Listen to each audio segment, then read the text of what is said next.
युद्ध हुआ भगवान से। युद्ध होने के उपरांत भगवान उस रुक्मिणी को मारना चाहते थे, रुक्मिणी के भाई को, लेकिन मैया रुक्मिणी ने रोक दिया।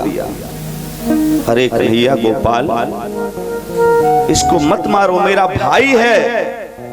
भाई को मारना बहन के सामने अच्छा नहीं लगता। कितना भी बड़ा उद्दंड भाई क्यों ना हो, बहन से कितनी भी बड़ी दुश्मनी क्यों ना चल रही हो, जब भाई पर विपत्ति आती है तो बहन बर्दाश्त नहीं करती। मेरे भाइयों, कर सकती है? हमारी माताओं का स्वभाव, बहनों का स्वभाव ऐसा ही होता है। अपने भाई के ऊपर कभी मुसीबत नहीं देख सकते। कितना भाई उद्दंड क्यों ना हो। उसी प्रकार रुक्मिणी को मारने जा रहे थे भगवान, तो रुक्मिणी ने रोक दिया, प्रभु मत मारिए, मेरे सामने तो मत मारिए। बलराम भैया ने कहा ये कौन है? कन्हैया ने कहा अरे भैया ये हमारे साले जी हैं। लेकिन अब मैं क्या बोलूं भैया? भैया ने समझाया तो कन्हैया मान गए। उसने संकल्प लिया था कि हम ये कुंदनपुर में नहीं आएंगे, तो संकल्प लेकर गया तो भोजकट नाम की नगरी बसाई। उस भोजकट नगरी में वो रुक्मिणी रहने लगा। मेरे भाइयों, उसके बाद मेरे गोविंद का विधि विधान से विवाह हुआ और आगे की कथा आपको सुनाऊंगा। पहले मन और बुद्धि और वाणी को पवित्र करते हैं, इसके लिए पहले भजन, उसके बाद में कथा। जिंदगी में हजारों का मेला जुड़ा, जिंदगी में हजारों का मेला जुड़ा। हंस जब जब उड़ा तब अकेला उड़ा, हंस जब जब उड़ा तब अकेला उड़ा। जिंदगी में हजारों का मेला जुड़ा, जिंदगी में हजारों का मेला जुड़ा। हंस जब जब उड़ा तब अकेला उड़ा, हंस जब जब उड़ा तब अकेला उड़ा। जिंदगी में हजारों का मेला जुड़ा, जिंदगी में हजारों का मेला जुड़ा। हंस जब जब उड़ा तब अकेला उड़ा, हंस जब जब उड़ा तब अकेला। सुनिए, जिंदगी में ये जीव जाता है तो साथ में कोई जाता है इसके? हैं? कोई नहीं जाता, अकेले ही जाता है, इसके साथ में कोई नहीं रहता है। इसलिए कहते हैं जिंदगी में हजारों का मेला जुड़ा, जिंदगी में हजारों का मेला जुड़ा। हंस जब जब उड़ा तब अकेला उड़ा, हंस जब जब उड़ा तब अकेला।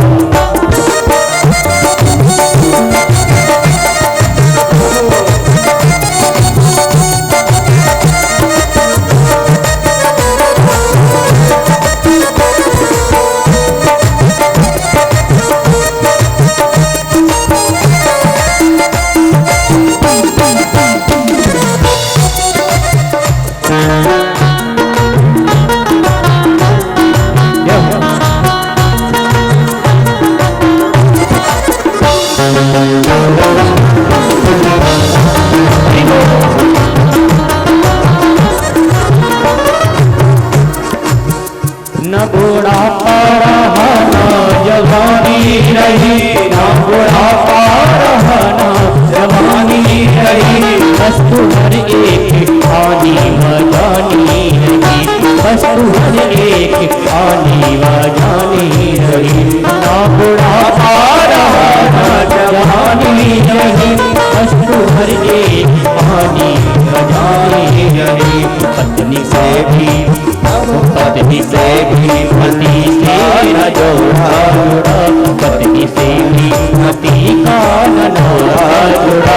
हंस जब जब उड़ा तब अकेला उड़ा, हंस जब जब उड़ा तब अकेला उड़ा।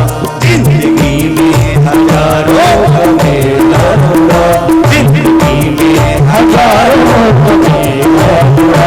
हंस जब जब उड़ा तब अकेला उड़ा, हंस जब जब उड़ा तब अकेला उड़ा।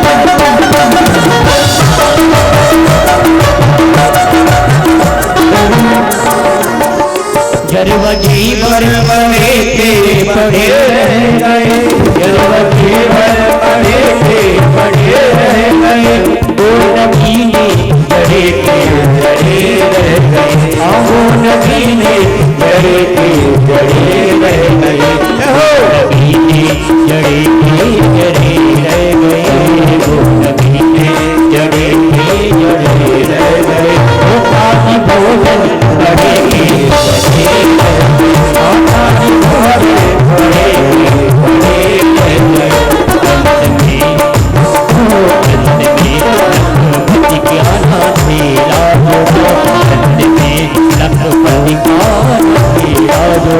हंस जब जब उड़ा तब अकेला हुआ, हंस जब जब उड़ा तब अकेला हुआ। जिंदगी में हजारों मेला जुड़ा, जिंदगी में हजारों मेला जुड़ा।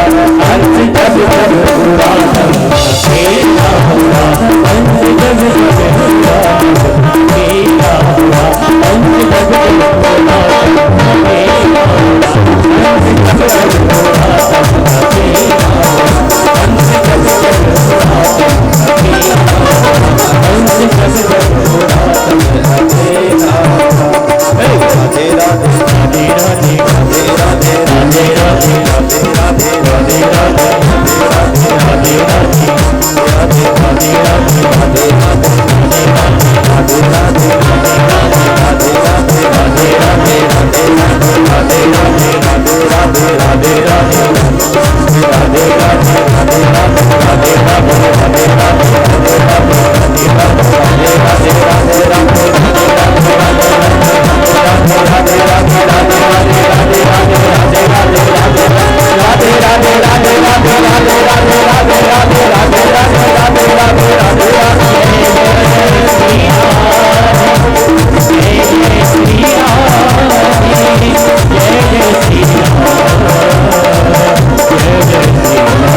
वृंदावन बिहारी लाल जय हो। बोलो व्यासी महाराज। कामास्तु वासुदेवांसो दग्धा प्रागिरुत्तमः देहो पपत्तये भूय तमेव पद्यतः।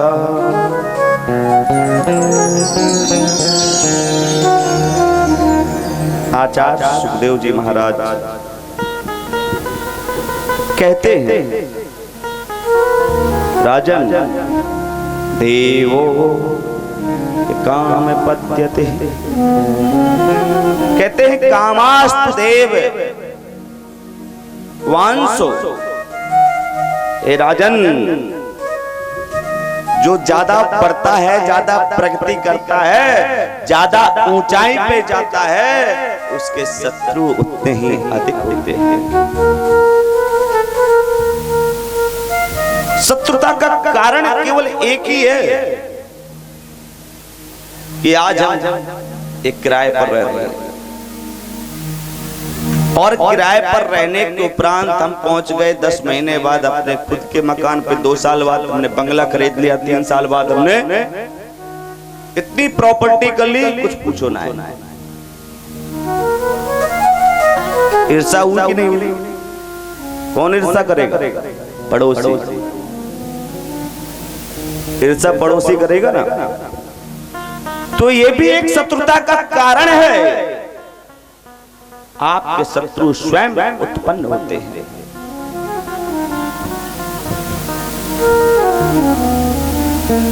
इससे भी शत्रु स्वयं उत्पन्न होते हैं।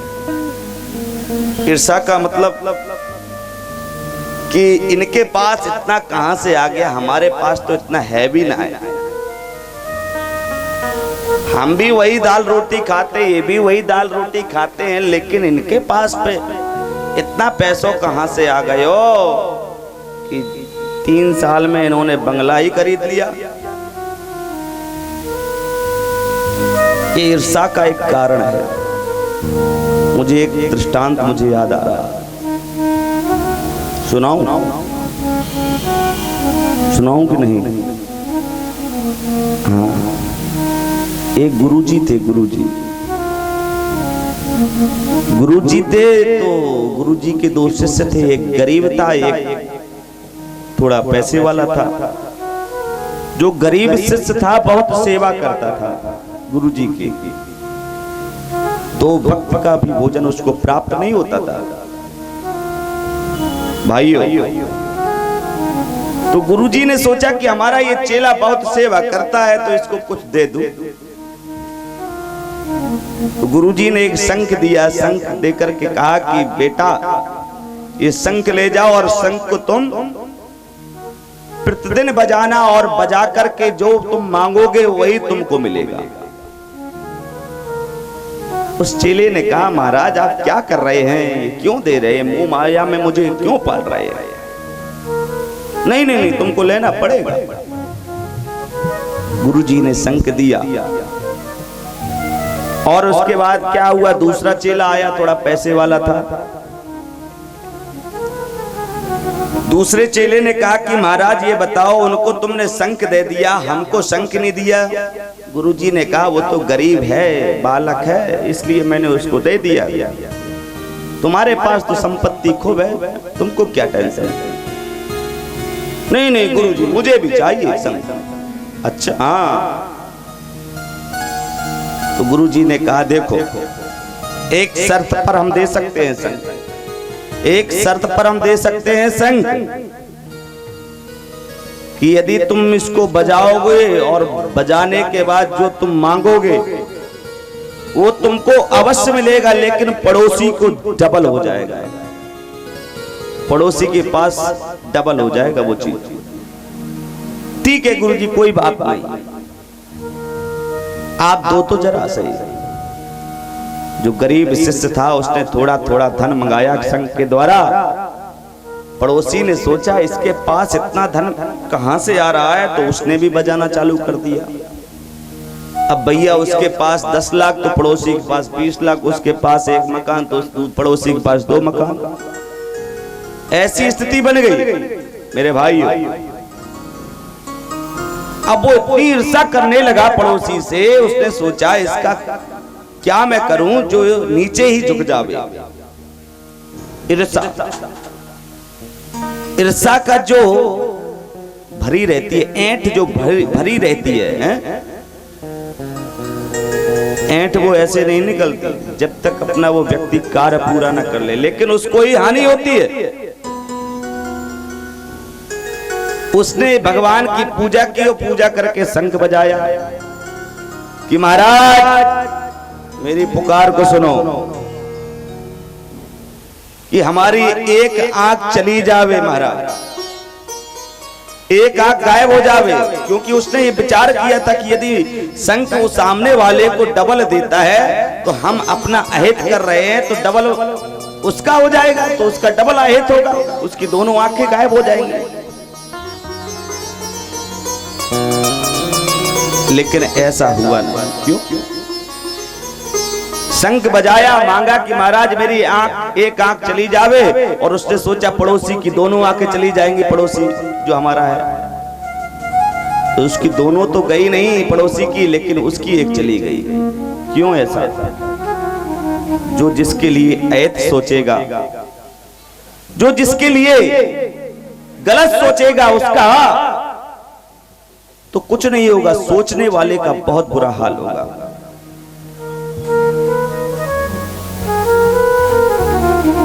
क्योंकि हमारे शास्त्र कहते हैं, इसलिए इस ऐंठ, गन्ने जहां पेरे जाते हैं ना, वहां पे ऐंठ निकलती है, हैं?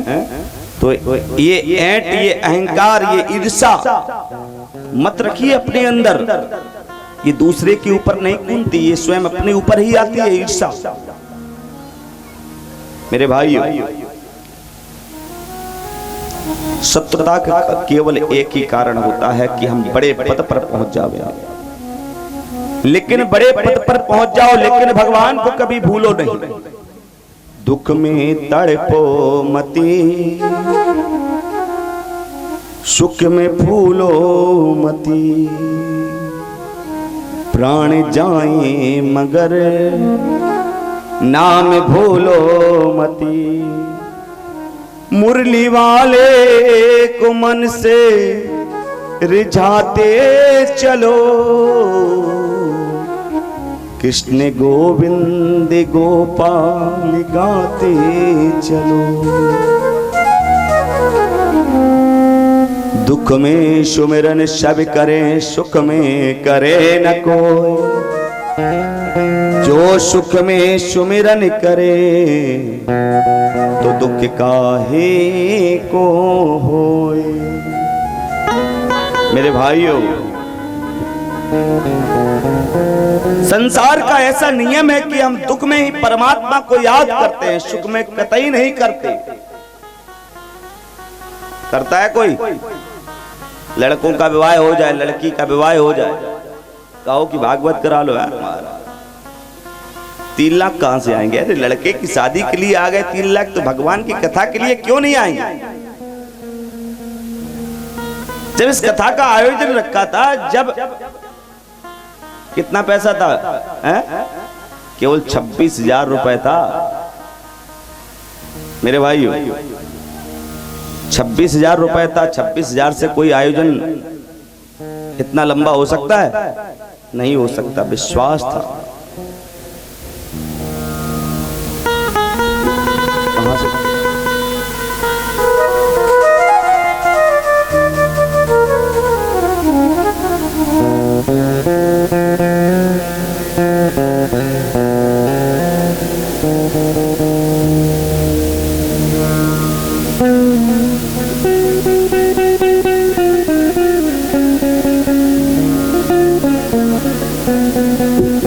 बोलो वृंदावन बिहारी लाल की जय हो। किस ठिया पे हम चल रहे थे ये बताओ? हैं? भक्त लोग आ गए भगवान के, तो ठिया भी भूल जाता हूं। किस कथा पर चल रहे थे? दुख में तड़पो मती, सुख में भूलो मती, प्राण जाए मगर नाम भूलो मती। संसार का ये नियम है कि हम दुख में ही भगवान को याद करते हैं, भगवान का चिंतन करते हैं। यदि हम सुख में चिंतन करें तो दुख आएगा ही नहीं, ये सत्य बात है, इसमें कोई दो राय नहीं। मेरे भाइयों, हमारी माताओं,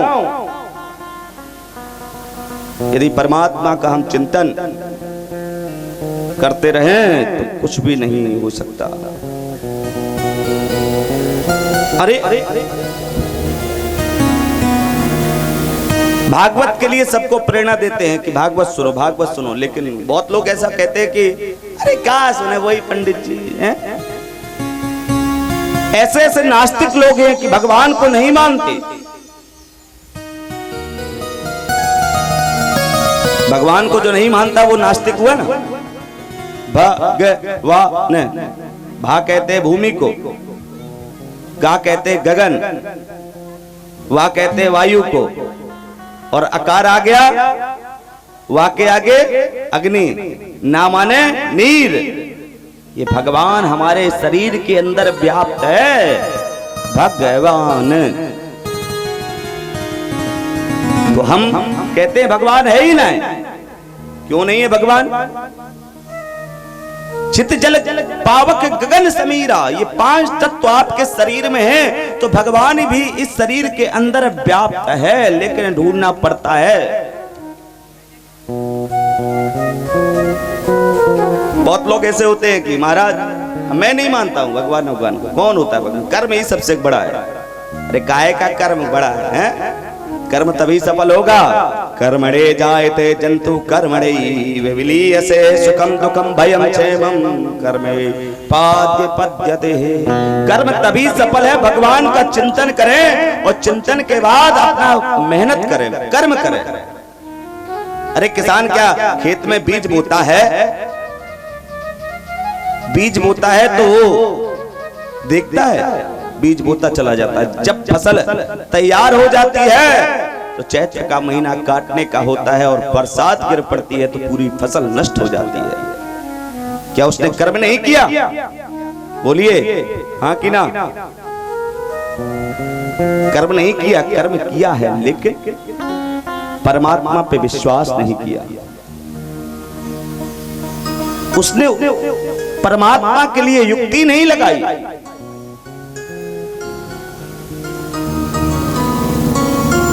ऐसे लोगों के लिए मैं एक बात कहना चाहता हूं जो भगवान को नहीं मानते, गुरुजनों को नहीं मानते, विद्वानों को नहीं मानते, ब्राह्मणों को नहीं मानते, कहते हैं कि भगवान है कहां?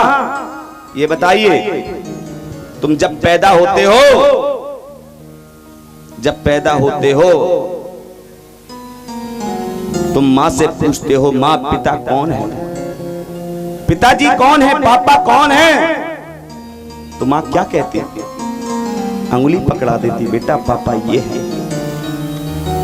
यही गुरुजनों का सिद्धांत है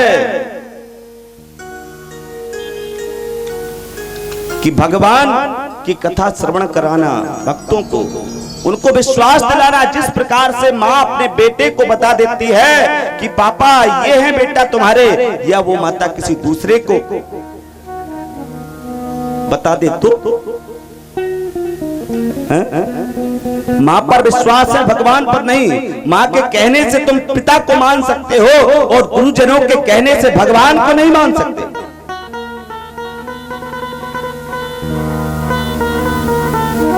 मेरे भाइयों, यही तो मेरी भूल है, यही तो हमारी सबसे बड़ी भूल है। उस भूल को हमको प्रायश्चित करना चाहिए। प्रायश्चित कैसे होगा? भगवान का नाम लीजिए। ये संस्कार ढालने पड़ेंगे। संस्कार जब आएंगे आपके अंदर तो ही ये भूल दूर हो सकती है, अन्यथा भूल दूर नहीं हो सकती। इसमें कोई दूर राय नहीं।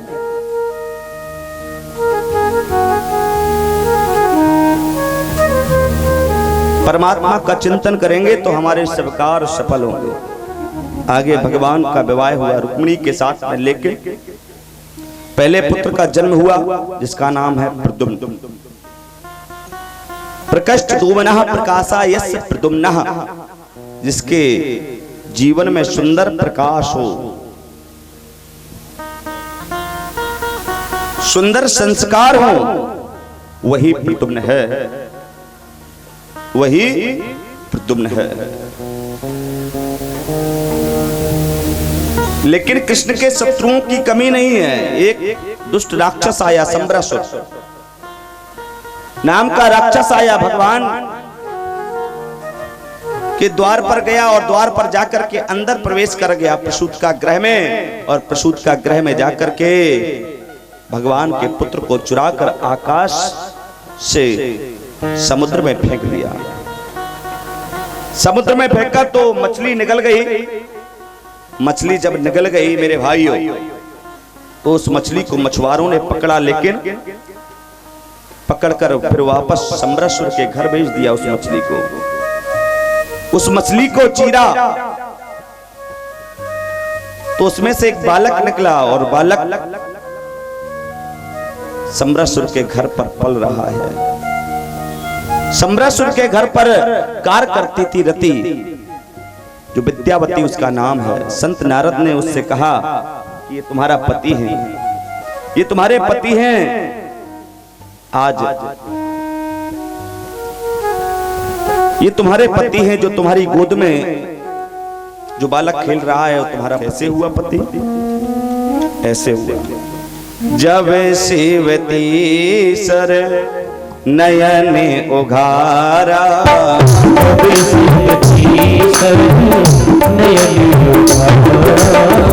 मेरे कटका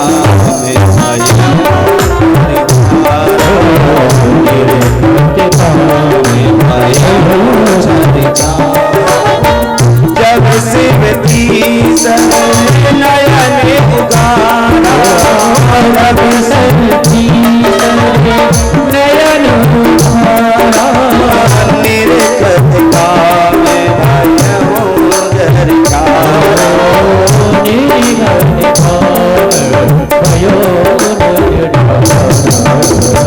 भगवान शिव ने जब कामदेव को जलाकर भस्म कर दिया था तो उसकी पत्नी रति रुदन करने लगी, महाराज अब मैं कैसे रहूंगी? तब भगवान शंकर ने कहा कि जाओ, तुमको तुम्हारा पति द्वापर में मिलेगा, जो कृष्ण का पुत्र बनेगा। आज प्रद्युम्न बड़े हुए और सम्रासुर का वध करके अपने घर वापस आए, विद्यावती को लेकर के, अपनी पत्नी को लेकर के। और जब कन्हैया वहां पर पहुंचे तो मेरे प्रभु के 16,108 विवाह हो गए।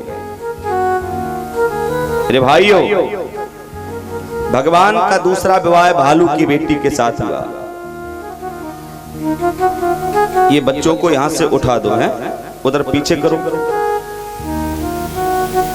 पीछे करो।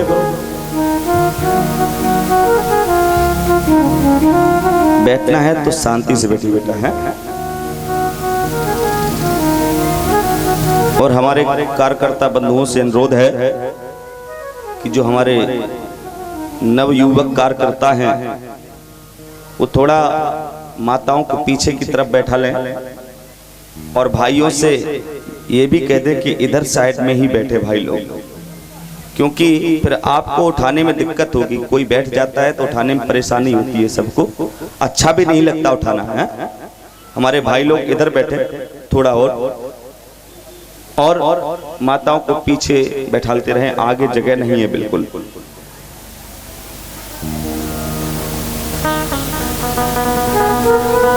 और ये गद्दे पड़े हैं ना, गद्दे जो हमारी माताएं बहनें हैं, वृद्ध हैं, उनको बिछवा सकते हो।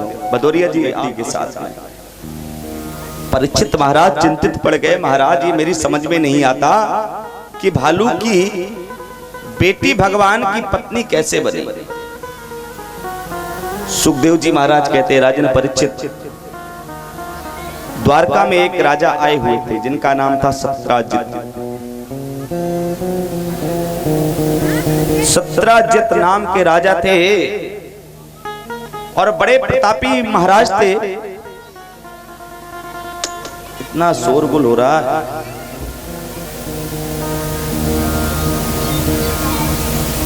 ये माता बहनों से अनुरोध है, थोड़ा बच्चों को अपने पास रखो केवल, है। और यहाँ पर चिल्लाइए ना, जो भी कुछ चढ़ाना है वो आप बाद में चढ़ा देना, लेकिन जब कथा हो रही है तब आप अभी मत चढ़ाइए, बाद में चढ़ा देना, कोई दिक्कत वाली बात नहीं है। कथा में बैठिए, कथा सुनने आए हैं हम लोग।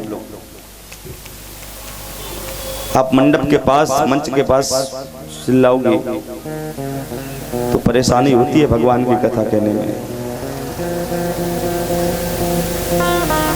वक्ता और श्रोता के तार जुड़ना चाहिए, वो तार जुड़ जाते हैं तो ही आनंद आता है, अन्यथा नहीं आ पाता आनंद। बोलो वृंदावन बिहारी लाल की जय। सत्राजित महाराज के पास एक मणि थी, वो पारस मणि थी। वह मणि नित्य प्रतिदिन 2 भार सोना दिया करती थी। 8 बार सोना दिया करती थी। 8 बार, 1 कुंटल नहीं, 50 किलो नहीं, 1 किलो नहीं, नित्य प्रतिदिन वो मणि 2 कुंटल सोना प्रदान करती थी। 2 कुंटल सोना प्रदान करती थी, ऐसी मणि थी मेरे भाइयों। एक दिन सत्राजित महाराज भगवान के पास गए और जहां पर मेरे प्रभु बैठे थे वहां पर सत्राजित महाराज बैठे और भगवान ने पूछा कि राजन, आपके पास जो मणि है वो 2 कुंटल मणि प्रतिदिन सोना देती है, लेकिन आप इस मणि को क्या करते हो और आप कितने सदस्य हैं घर में, ये बताइए पहले। सत्राजित महाराज ने कहा, हम हैं, हमारा भाई है, हमारी पत्नी है और हमारी एक छोटी सी बेटी है। अच्छा, 3.5 प्राणी और 2 कुंटल मणि, जो मणि है 2 कुंटल सोना प्रदान करती है, उस मणि को आप क्या करते हो?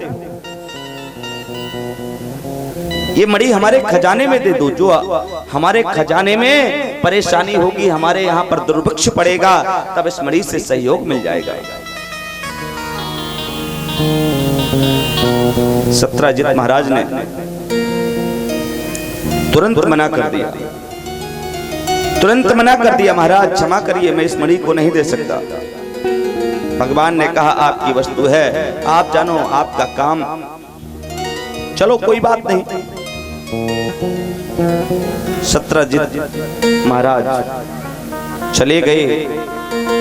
वही मणि अपने भाई को प्रसेन को दे दी खेलने के लिए। एक दिन क्या हुआ, प्रसेन जंगल में गया और जंगल में जाकर के खेलने लगा मेरे भाइयों, खेलने लगा, लेकिन प्रसेन को किसी सिंह ने मार दिया और सिंह ने मार करके वहीं पर मणि फेंक दी। कुछ ही देर बाद एक भालू आया, भालू ने सिंह को मार दिया और वो मणि हत्या ली और मणि हत्या करके अपनी बेटी को प्रदान कर दी।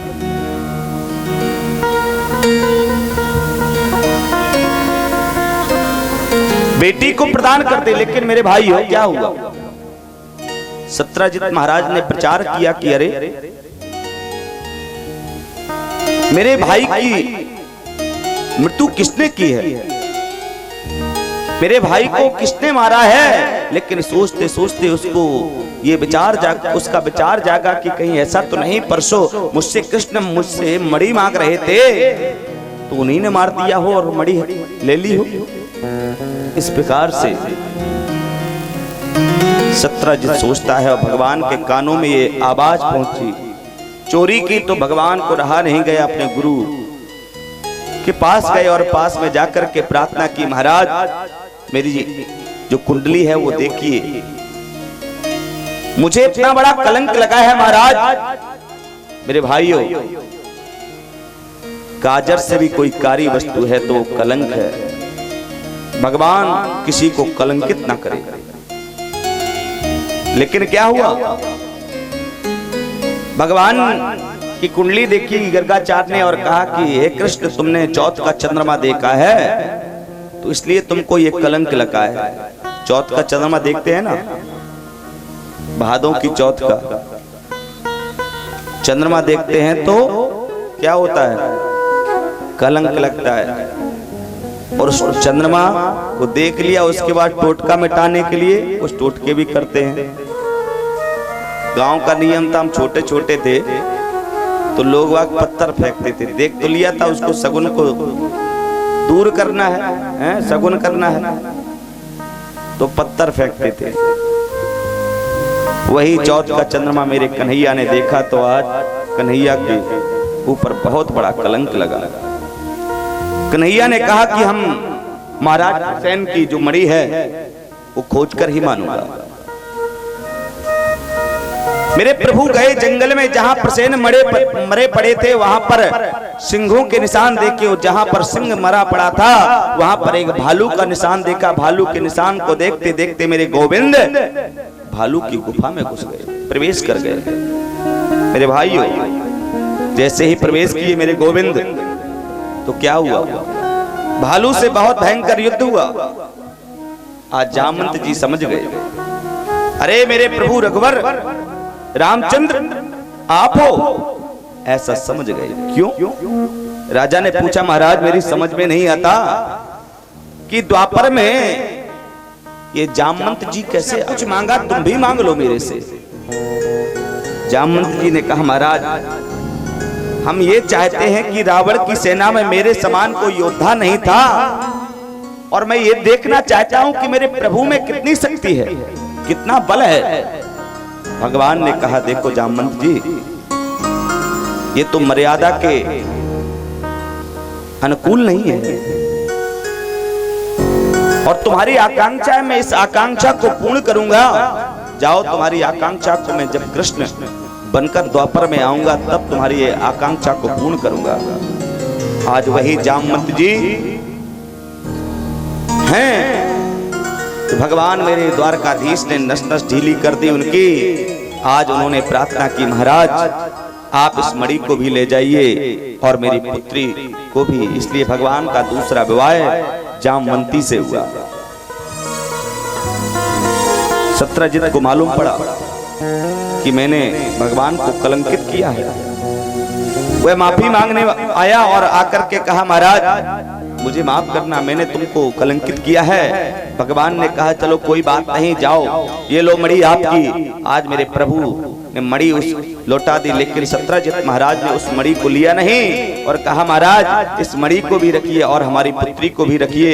इसलिए मेरे प्रभु का तीसरा विवाह सत्यभामा के साथ दिया। व्यक्ति को भड़काया तो सत्रजित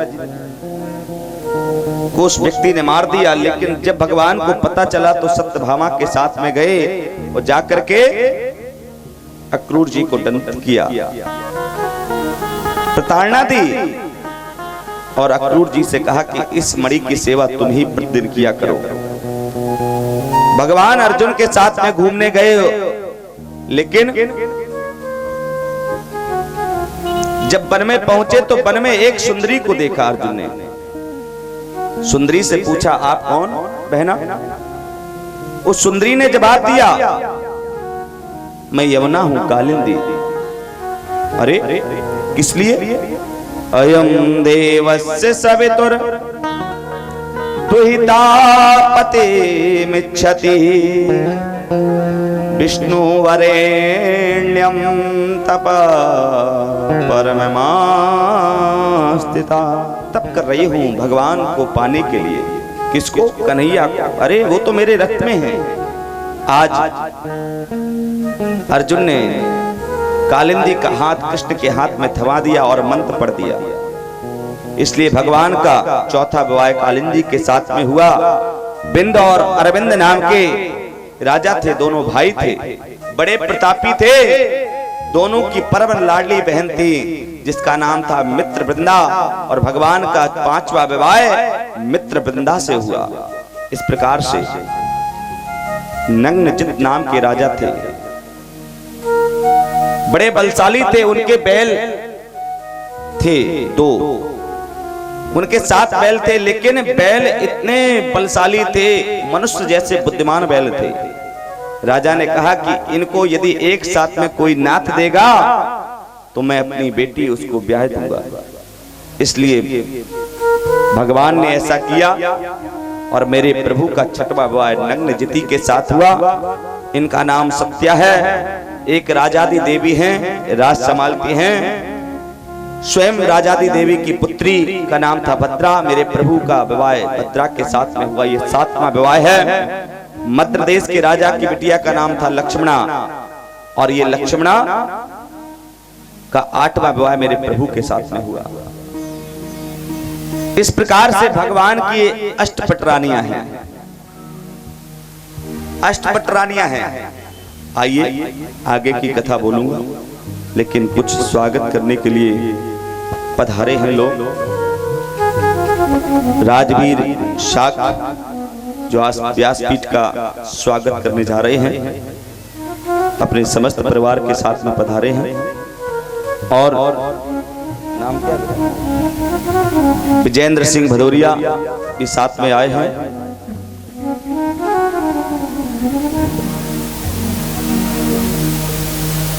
लगे ऐसी माला पहना, पसीना निकल रहा ना।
आइए एक भजन, उसके बाद ये हमारे स्वागत करता राजवीर साक्य स्वागत कर रहे हैं, और एक भजन, उसके बाद कथा।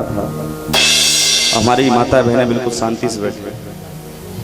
मुझे मेरी मस्ती कहाँ लेके आई, मुझे मेरी मस्ती कहाँ लेके आई, मुझे मेरी मस्ती देखिए कहाँ लेके आई, मेरी मस्ती कहाँ लेकर आई, भागवत पंडाल और मस्ती से रहना है और मस्ती से कथा सुनना है, इसलिए खड़े हो जाओ या ताली बजाओ।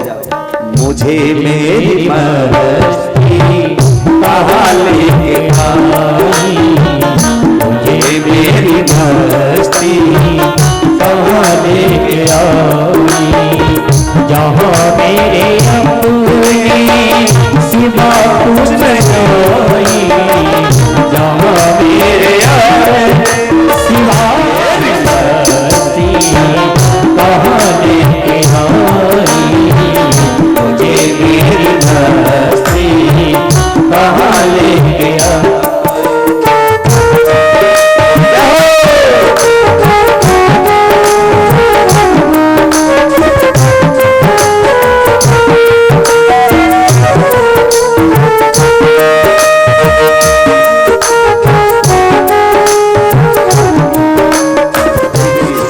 करें मोबाइल से।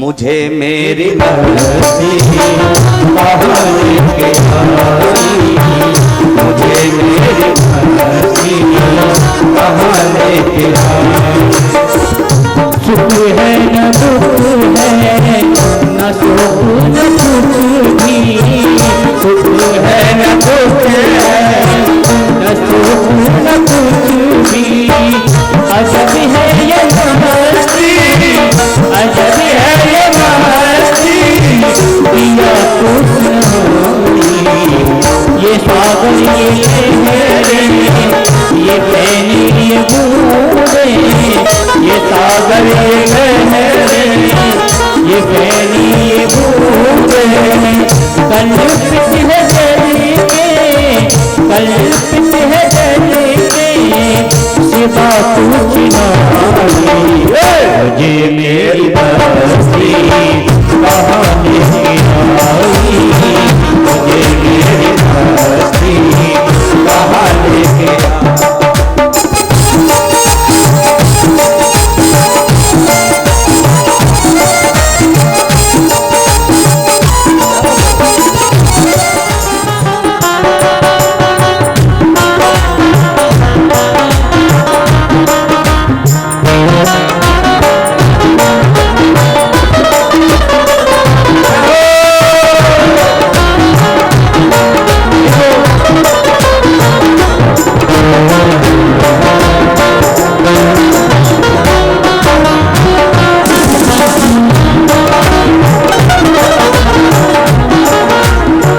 सभी में करीबी ही मैं हूँ, सभी में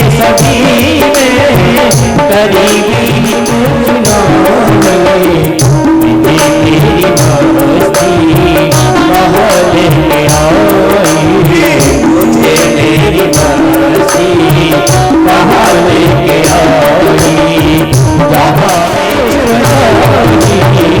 मुझे मेरी मस्ती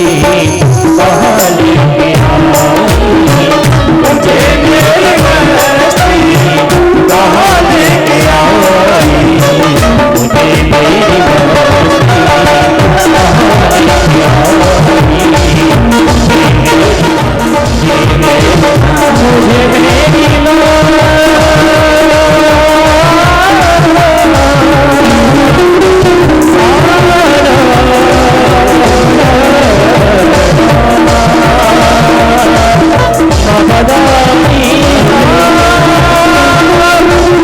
कहाँ लेके आई, मुझे मेरी मस्ती कहाँ लेके आई, मुझे मेरी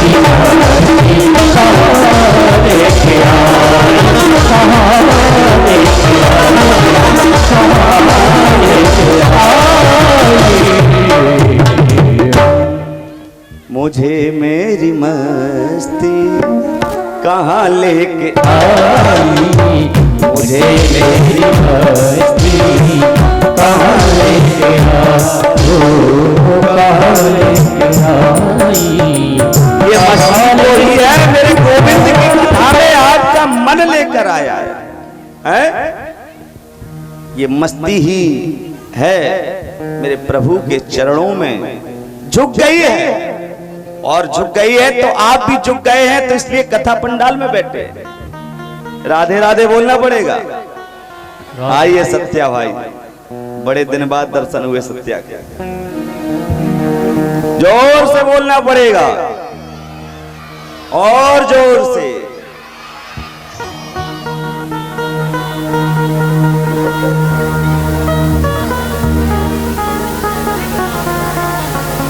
जय हो। हमारे भक्त हैं, पधारे। हमारी माता बहनों से अनुरोध है, आगे जो बैठेंगी वो बोलेंगी नहीं। देखिए हम सबको उठवा देंगे, यहाँ पीछे उठवाएंगे। देखो आप मंच के पास बैठती हो और बातचीत करती हो, बहुत आवाज आती है यहाँ पर, है ये ठीक नहीं है। कथा सुनने आई हो तो कथा सुनो। कहाँ लेके आई मुझे मेरी मस्ती कहाँ लेके आई, जहाँ मेरे अपने, जहाँ मेरे अपने सिवा कुछ नहीं, मुझे मेरी मस्ती आज जाके आई, मुझे मेरी मस्ती कहाँ लेके आई।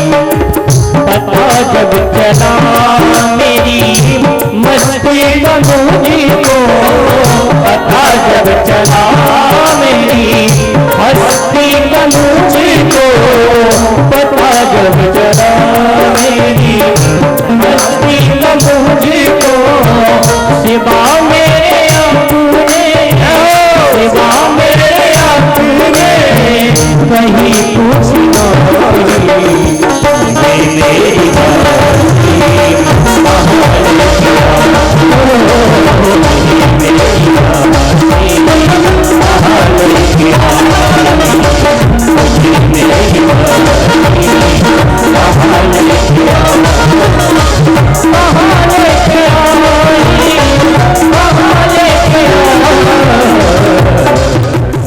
एक और राक्षस था, बहुत बड़ा राक्षस, भूमि से उत्पन्न हुआ था, जिसका नाम था भौमासुर।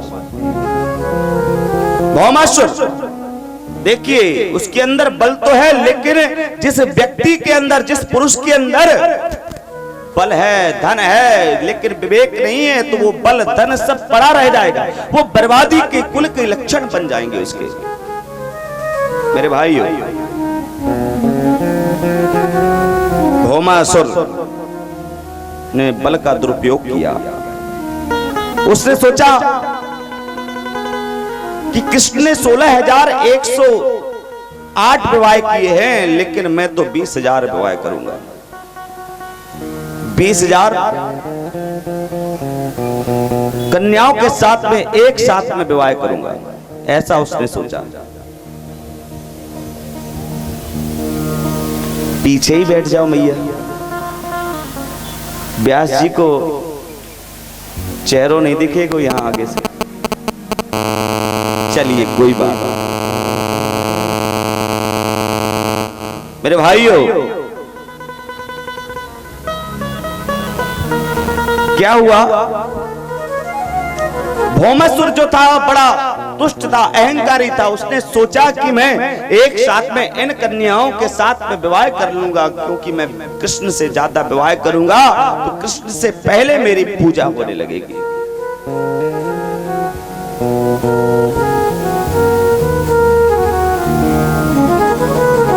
मेरे प्रभु ने विचार किया कि भौमासुर के कारागार में जो 20,000 से कम कन्याएं हैं, 16,100, उनको छुड़ाना चाहिए। यदि मैंने नहीं छुड़ाया तो वो कन्याएं क्या सोचेंगी, क्योंकि भौमासुर पापी है। अदिति के कुंडल आदि भौमासुर ने ही चुराए थे। मेरे प्रभु आज सत्यभामा को साथ में लेकर नारद जी भी गए, साथ में गए और साथ में जाकर भौमासुर से जबरदस्त युद्ध होने लगा। भयंकर युद्ध हुआ, लेकिन कन्हैया उसको मार नहीं रहे। क्यों? जब इतना जबरदस्त युद्ध हुआ मेरे भाइयों, तुरंत उसने प्रहार किया, अस्त्र से प्रहार किया तो मेरे कन्हैया के चोट आ गई, रक्त निकलने लगा। जैसे ही रक्त निकलने लगा, मैया सत्यभामा जोर से पुकारी, मारो मारो मारो। तुरंत कन्हैया ने सत्यभामा की बात मानी, मान करके भौमासुर का वध कर दिया। प्रश्न उठता है, कन्हैया ने सत्यभामा के कहने पर क्यों भौमासुर को मारा है? उससे पहले क्यों नहीं मारते थे? जब से युद्ध लड़ रहे हैं, लेकिन जैसे ही सत्यभामा ने कहा कि मारो मारो मारो, तुरंत भगवान ने भौमासुर को मार दिया। जी, इसलिए मार दिया, ये भूमि का पुत्र है और ये सत्यभामा का भाई है। जब ये भौमासुर उत्पन्न हुआ था तो विद्वानों ने बताया था इसकी मृत्यु कृष्ण के ही द्वारा होगी।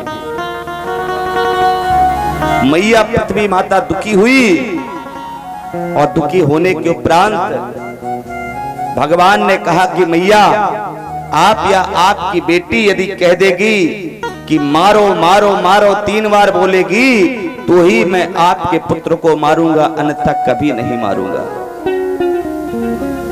आज वही सत्यभामा के साथ में मेरे प्रभु गए और भौमासुर के कारागार में प्रवेश किया तो 16,100 कन्याएं विराजित थी, लेकिन देखकर मेरे गोविंद के अश्रुओं की धारा गिर पड़ी। क्यों? इन बच्चों को शांत करिए, शांत करो, बैठा लो। और यहां से जो आगे बैठे यहां से हटा दो। आप कार्यकर्ता लोग इतने लोग हैं,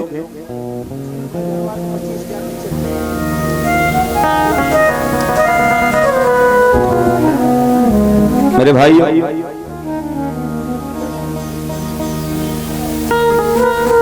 चीनू भाई भरवाड़ जो है, इन्होंने 25,000 का दान दिया है। एक बार जोर से तालियां।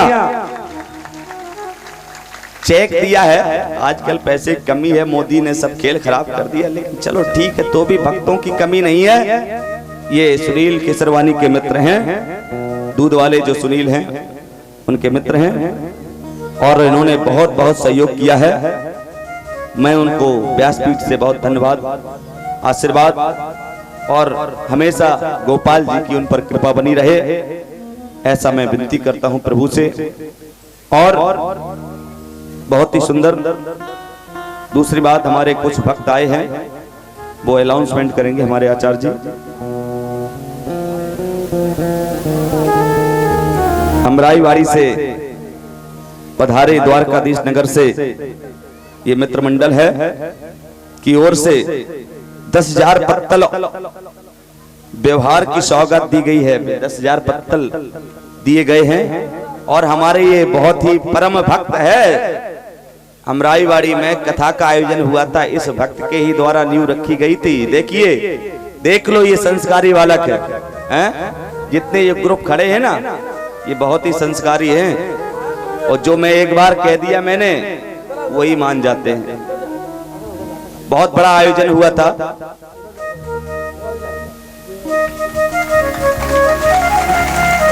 जय हो। बहुत वजन है इसमें तो।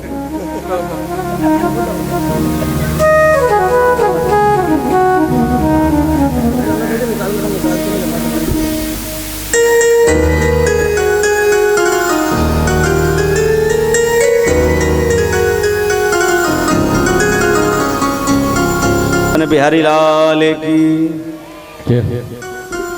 जय हो।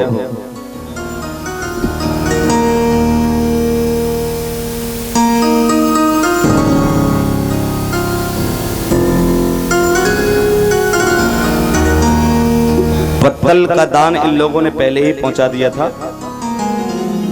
कलश यात्रा के दिन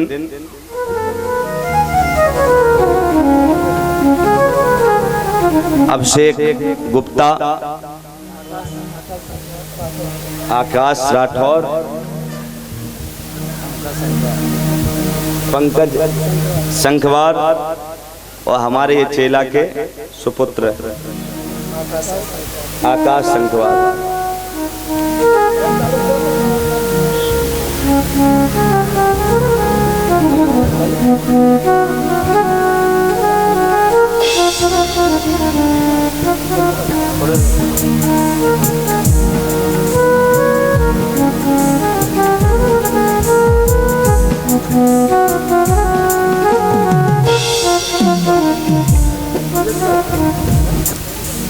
बोलो वृंदावन बिहारी लाल की।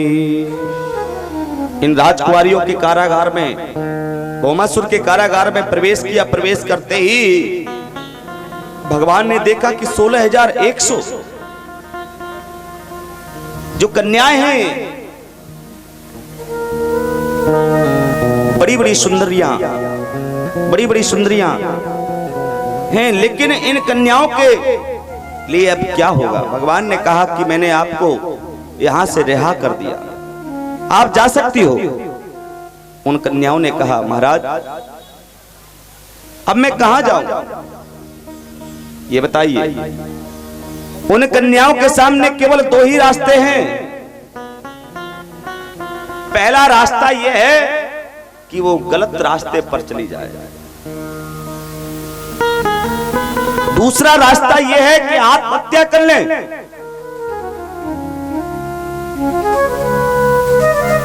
हम लोग क्यों कहते हैं, देखो इन कन्याओं को भगवान ने स्वीकार कर लिया। भगवान ने कहा, सत्यभामा की तरफ देखा और देख करके कहा कि देवी ये बताओ, ये कह रही हैं कि आप ही मुझे रख लो। अब पत्नी साथ में जावे किसी की और दूसरी वाली हो, हैं? तो क्या कह देगी कर लो, कह देगी कर लो, बोलो नहीं कहेगी, कतई नहीं कहेगी। लेकिन भगवान ने पूछा, बताओ कर लूं? 16,100 है। सत्य भगवान ने कहा, महाराज आपकी इच्छा है, इनकी इच्छा है तो कर ही लो, अब क्या बताएं। भगवान है वो कर सकता है, लेकिन हम नहीं कर सकते। एक में ही खेल गड़बड़ हो जाता है तो दो कहां से रखेंगे हैं? एक में ही बिलने पड़ते हैं, बिलने। बताओ, बिलने मारे जाते हैं एक में ही, अब दूसरी हिम्मत ही नहीं होती। ये हमारा धर्म भी नहीं कहता कि हम ये गलत कार्य करें।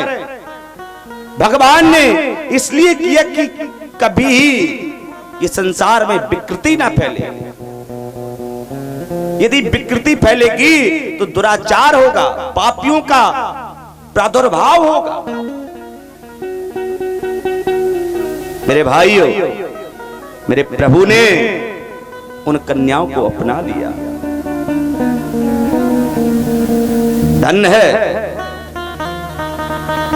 यदि मेरे प्रभु कह देते नहीं मैं विवाह नहीं करूंगा, क्या कोई संसार का प्राणी उनसे विवाह कर सकता था? बोलिए, कर सकता था? नहीं कर सकता। क्यों? इसलिए नहीं कर सकता क्योंकि वो राजा के कारागार से आई है। मेरे भाइयों, तो क्या हुआ? मैं एक बात कहना चाहता हूं कि लोग अपनी बेटियों को सुरक्षा देते हैं? दीजिए, धर्म कहलाता है। ये भी कहते हैं कि बेटे भाग से बेटियां सौभाग्य से प्राप्त होती हैं। सौभाग्य से बेटियां यदि प्राप्त होती हैं तो उस लक्ष्मी को क्यों दबा के रखा जाता है? बहुत लोग कहते नहीं नहीं महाराज अब नहीं पढ़ाएंगे। क्यों नहीं पढ़ाओगे? अरे ये लक्ष्मी है, लक्ष्मी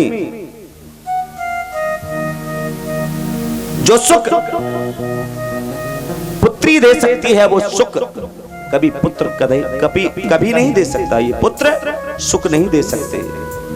मेरे भाइयों, एक पिता था तो पिता ने परीक्षा ली कि हमारा एक बेटा है और एक बेटी है। तो बेटा की परीक्षा ली, खिलौने डाल दिए, कुछ पैसे डाल दिए और कुछ खिलौने पैसे डाल करके एक अपनी फोटो रख दी और फोटो अपने गोद में रख ली। पुत्र से कहा बेटा इसमें से 3 में से क्या तुम यूज करोगे, क्या लेना चाहते हो, क्या पसंद करना चाहते हो? मेरे भाई, उस बेटे ने केवल धन की तरफ हाथ मारा, पैसों की तरफ हाथ मारा। पिता के आंसू निकलने लगे। भाव समझना। जब बेटी को पहुंचाया, बेटी ने से कहा कि बेटी तुमको क्या पसंद है? उस बेटी ने तुरंत पिता की गोद में गई और गोद में जाकर के बैठ गई। बाप के आंसू निकलने लगे। अरे आज मेरी बेटी ने मुझको पसंद किया है। ये भूमि जो है ना, लक्ष्मी की भूमि, बेटियों की भूमि, जो सुख आपको बेटी दे सकती है वो बेटा नहीं दे सकता। यदि मैं गलत बोलता हूं तो हाथ उठा दीजिए कि आपका बेटा आपको सुख देता हो।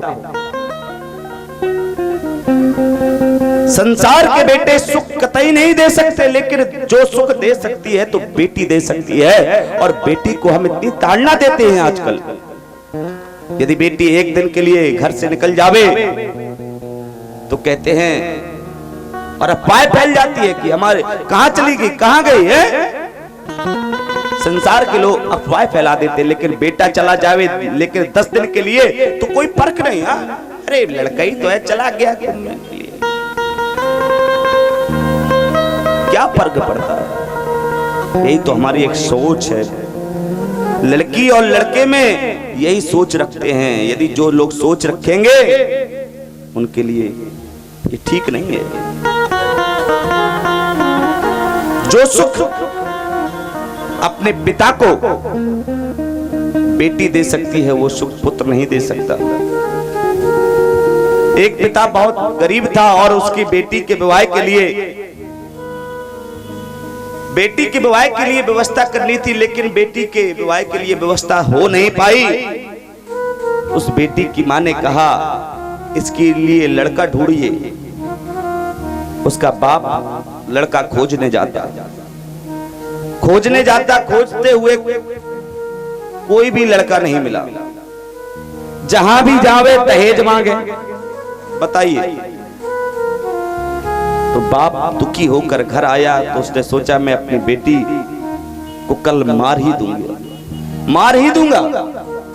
ऐसा सोच करके वो बेटी को साथ में लेकर चला गया और गड्ढा खोदने लगा बेटी को गाड़ने के लिए। गड्ढा खोदते खोदते इतना थक गया तो बेटी ने कहा पिताजी आप हटिए, मैं इस गड्ढे को खोदती हूं। जैसे ही बेटी ने कहा तो बाप ने भगा दिया, चलो यहां से भगा दिया। बेटी तुरंत दूर खड़ी हो गई। जैसी दूर खड़ी हुई थोड़ी देर बाद देखा पिता के हाथों में छाले पड़ गए हैं और दौड़ करके आई कि कहने लगी पिताजी आपके हाथों में छाले पड़ गए हैं, गांठें हो गई हैं, आप रहने दीजिए, मैं ही इस गड्ढे को खोदती हूं। उस बेटी को मालूम नहीं था कि मेरे लिए गड्ढा खोदा जा रहा। मेरे भाइयों, ऐसा बेटी का स्वभाव देखा पिता ने तो गले से लगा लिया और रोने लगा। रे बेटी, जिस बेटी के लिए